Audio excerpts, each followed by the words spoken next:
మీ మోకాల నొప్పులకు ఎటువంటి సర్జరీ లేకుండా ఎపియాన్ పెయిన్ క్లినిక్ అందిస్తున్న అత్యాధునిక చికిత్స. సృష్టికే ప్రతి సృష్టి చేయబోతున్నారా? పిల్లల్ని కనేందుకు ఇకపై ఆడవాళ్లతో పని లేదా? పిల్లల్ని ఫ్యాక్టరీలో పుట్టించేస్తారా? ఇదంతా ఏఐ టెక్నాలజీతో సాధ్యమని చెప్తున్నారు. అసలు ఏఐ టెక్నాలజీ ఏంటి? పిల్లల్ని ఫ్యాక్టరీలో కనటం ఏంటి? ఆడవాళ్లతో పని లేకపోవటం ఏంటి? అసలు మనుషులతోనే పని లేదట. అసలు ఇదంతా ఏంటి? ప్రస్తుతం మనతో పాటు ఉన్నారు డాక్టర్ జయంతి రెడ్డి గారు, జేజే హాస్పిటల్ ఫౌండర్, చైర్మన్. మేడంతో మాట్లాడి అన్ని విషయాలు తెలుసుకుందాం. నమస్తే అండి. నమస్తే. ఏంటి మేడం ఇది? పిల్లలు ఫ్యాక్టరీలో పుట్టడం ఏంటి? కోడి పిల్లల్ని తయారు చేసినట్టు తయారు చేసే వింటుంటేనే చాలా విచిత్రంగా అనిపిస్తుంది. పురిటి నొప్పులు పడే బాధ అవసరం లేదంట, అసలు మనుషులతోనే పని లేదంట. ఇంట్లోనే ఒక మెషిన్లో పెట్టుకొని పిల్లలతో వాళ్ళ ఎదుగుదలని 9 నెలల పాటు నవమాసాలు ఎట్లా మోసి కని పెంచుతామో అట్లా మోసే పని లేకుండా మిషన్లోనే అన్ని చూసుకుంటూ పెరుగుతారట పిల్లలు. అట్లయితే వాళ్ళు మనలాగే మనుషుల్లాగే ఉంటారా మేడం? వేరే రకంగా ఉంటారా? ఇప్పుడు మనం అది లాస్ట్ ప్రశ్న మనం తీసుకుందాము.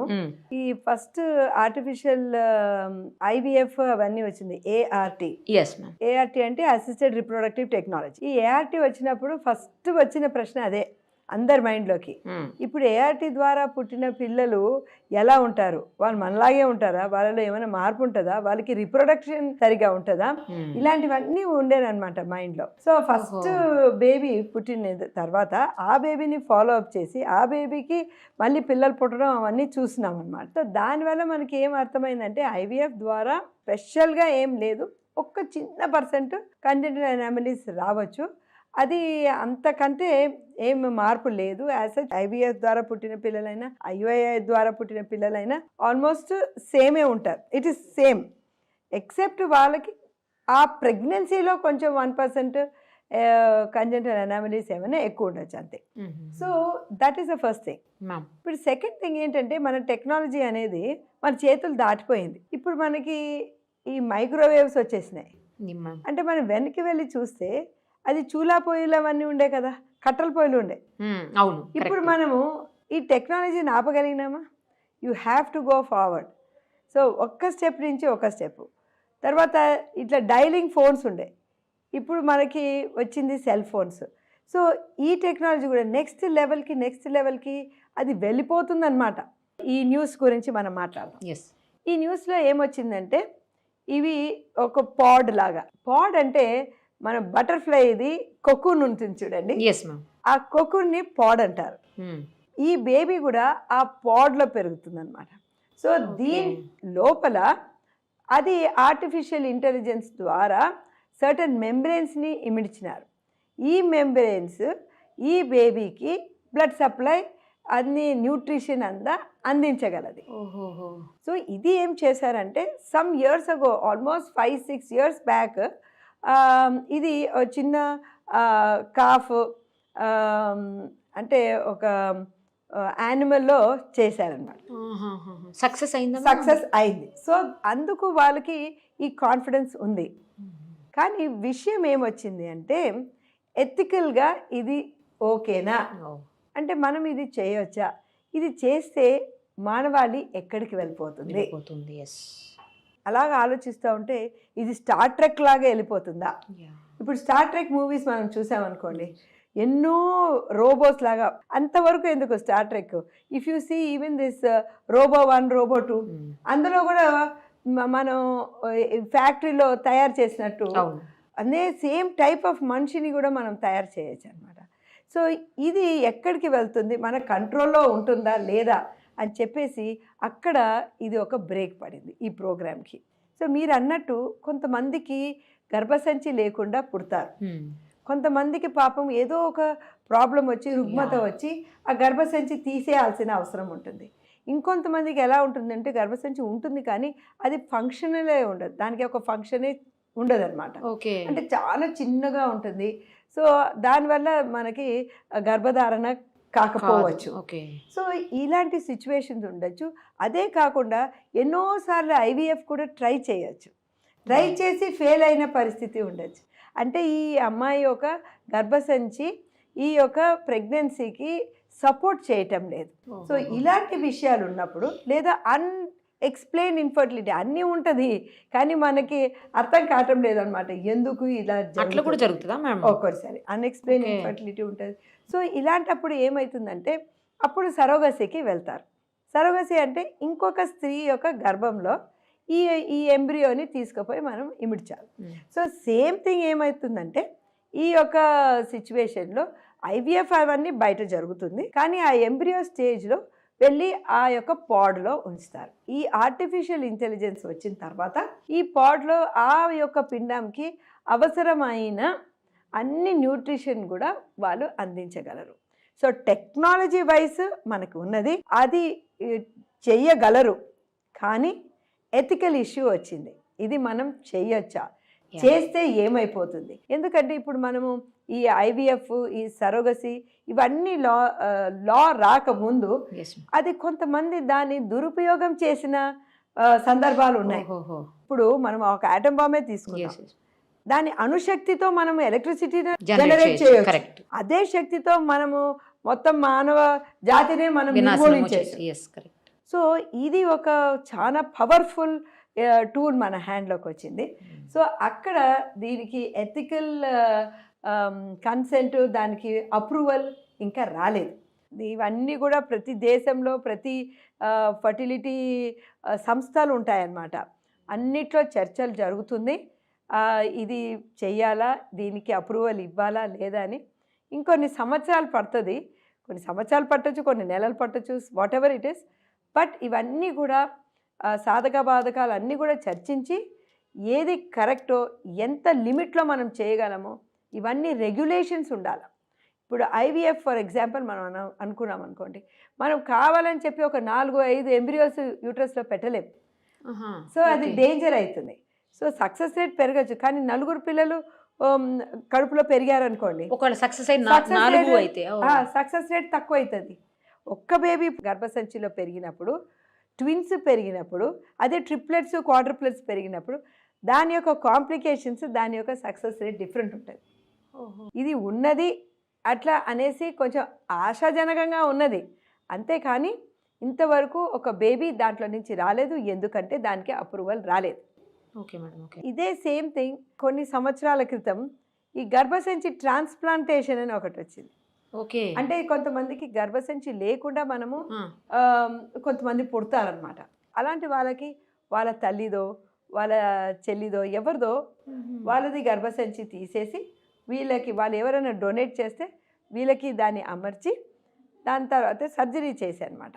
అది కూడా ట్రాన్స్ప్లాంట్ సర్జరీ లాగా చేసి అందులో ఎంబ్రియో ఉంచి పిండము తయారైనాక డెలివరీకి సిజేరియన్ సెక్షన్ చేసి ఆ పైన ఆ గర్భసంచిని తీసేసేవారు. మళ్ళీ తీసేయాలా మేడం? తీసేయాలి. ఎందుకంటే ఈ గర్భసంచిని మనం ఉంచుకోవాలంటే తర్వాత యాంటీ క్యాన్సర్ డ్రగ్స్ లాంటి చాలా పవర్ఫుల్ డ్రగ్స్ తీసుకోవాలన్నమాట ప్రతి నెల. సో దట్ మేబీ 10,000 20,000 రూపీస్ దాన్ని మెయింటైన్ చేసేదానికి. ప్లస్ ఎన్ని ఏండ్లు మనం అది తీసుకుంటే కూడా ఆ యొక్క డ్రగ్స్ యొక్క కాంప్లికేషన్స్, అడ్వర్స్ ఎఫెక్ట్స్ ఈ తల్లికి రావచ్చు. సో అందుకోసం అని చెప్పేసి అది that was the next technology. So కొంతమంది అది చేసి ఇప్పుడు ఆల్మోస్ట్ చాలా ఎథికల్ ప్రాబ్లమ్స్ ఉండే దానికి కూడా అవన్నీ క్లియర్ అయ్యి ఇప్పుడు ఆల్మోస్ట్ ఎవ్రీ కంట్రీలో టెక్నాలజికల్గా బాగా అభివృద్ధి డెవలప్ అయిన కంట్రీస్లో ఈ ట్రాన్స్ప్లాంటేషన్ మనం చేయగలుగుతున్నాం. మరి అందులో పుట్టిన పిల్లలు బాగానే ఉంటారా? సేమ్ అండి.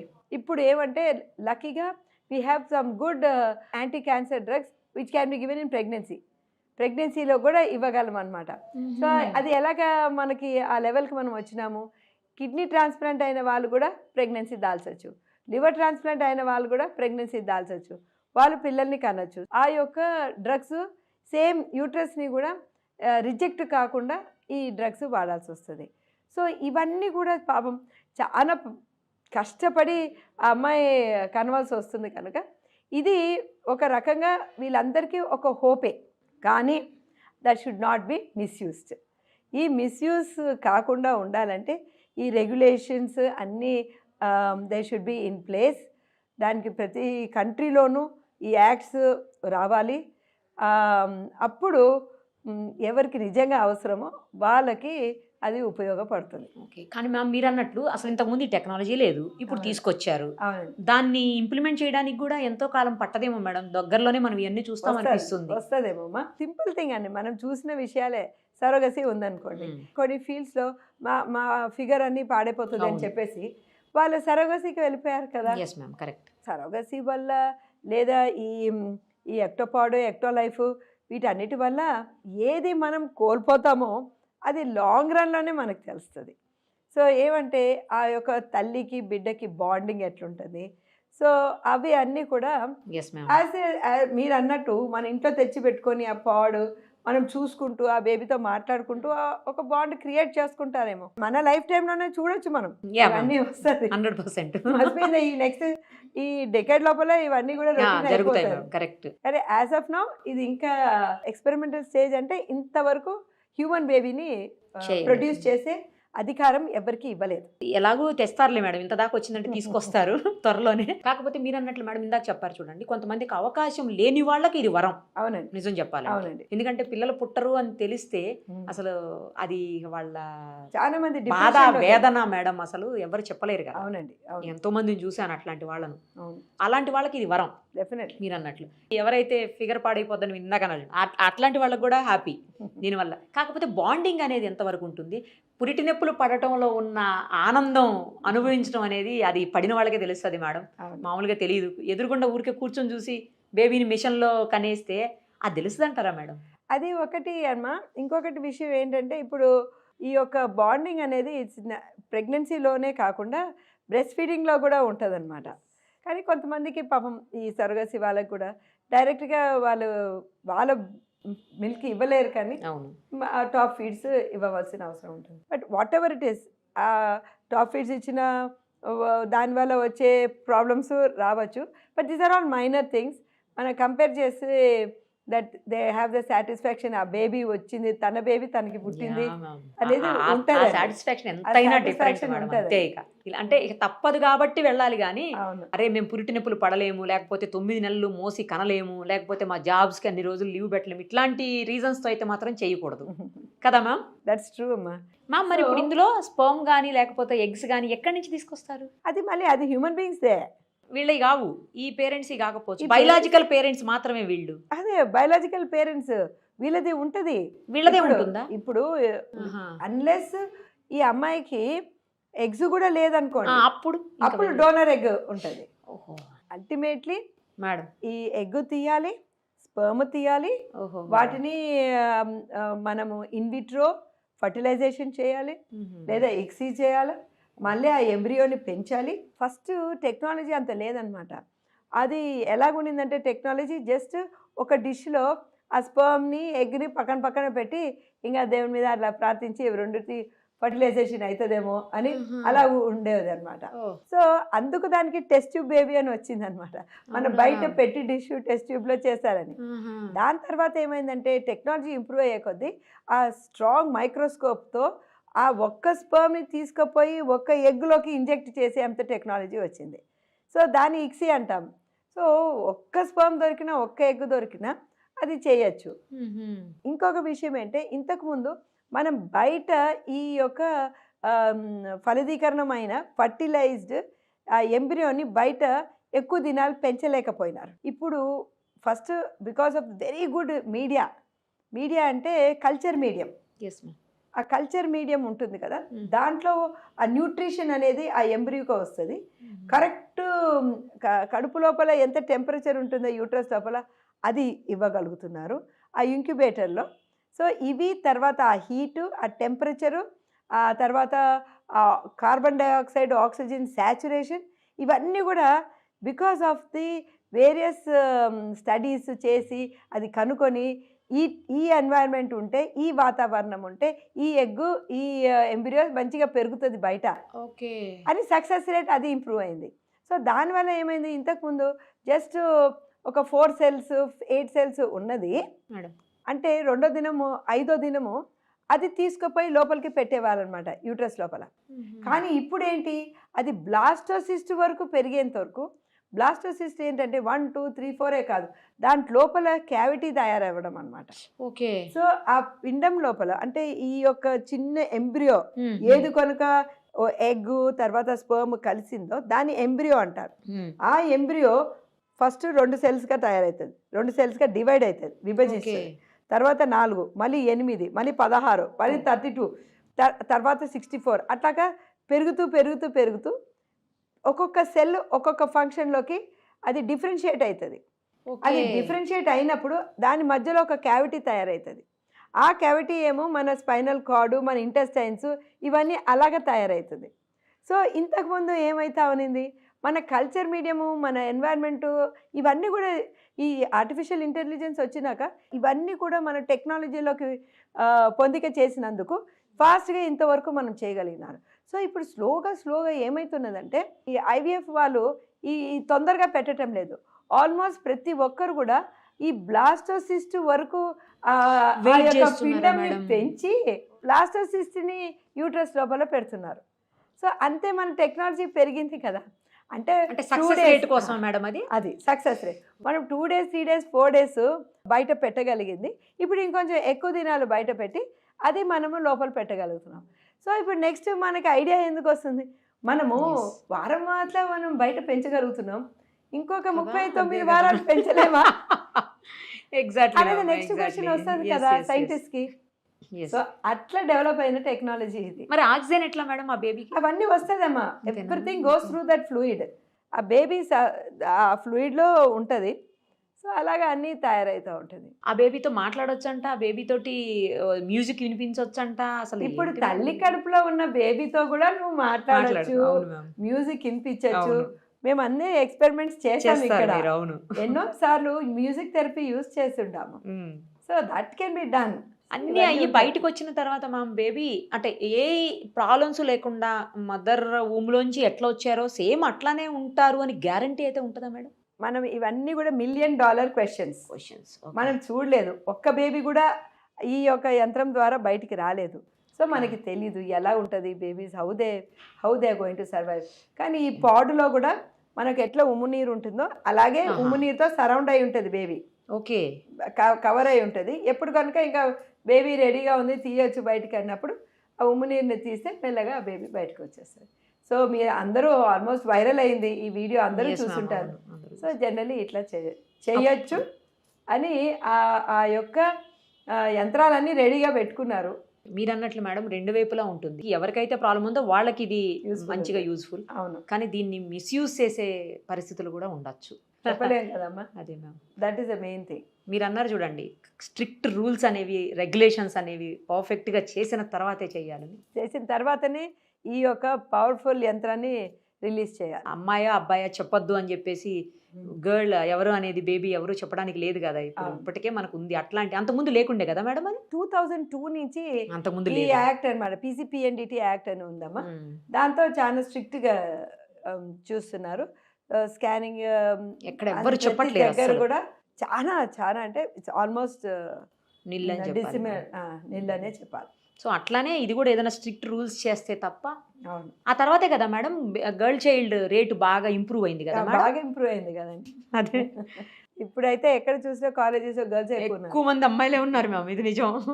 చాలా అబ్బాయిలు తగ్గిపోతున్నారు రాను. యాక్చువల్లీ అండి ఇంకొక విషయం మనం చూస్తే మేడం, ఇన్యూట్రో అంటే కడుపులో ఉన్నప్పుడు ఈ అమ్మాయి పిండము అబ్బాయి పిండం ఇవి రెండింటిని కంపేర్ చేసి చూస్తే, సపోజ్ హాస్టైల్ ఎన్వైర్న్మెంట్, ఆ ఎన్వైర్న్మెంట్లో ఏదైనా ప్రాబ్లం ఉన్నా, బీపీఓ రావడం, ఉమ్మునీరు తక్కువ అవడం, ఇలాంటివి ఏమైనా ప్రాబ్లమ్స్ ఉన్నా గర్ల్ బేబీస్ స్ట్రాంగ్గా ఉంటారు, బాయ్ బేబీస్ చాలా డెలికేట్గా ఉంటారు.